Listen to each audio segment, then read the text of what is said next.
Here we find ourselves in the month of March, with the winter's footprints in the past, and snow has melted all away. With longer days and shorter nights, the wayward winds of March take flight. 4 winds she holds within her grip, then hurls them from her fingertips, for that is Mother Nature for us all. A woolly fleece, clouds of white, she sets in skies of blue delight.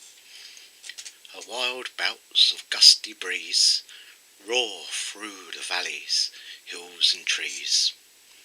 That high-pitched whistling song she sings awakens earth and flowering things. She tears a hole in heaven's sky, so sun can shine and rain can cry. She gently calms as spring draws near, as blooming daffodils make appearance. She welcomes April showers and then gathers them up for her dwelling winds.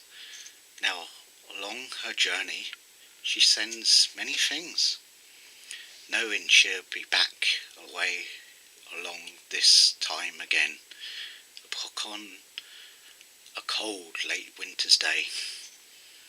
When nights grow short and days grow long, listen for a whistling song, for she is Mother Nature.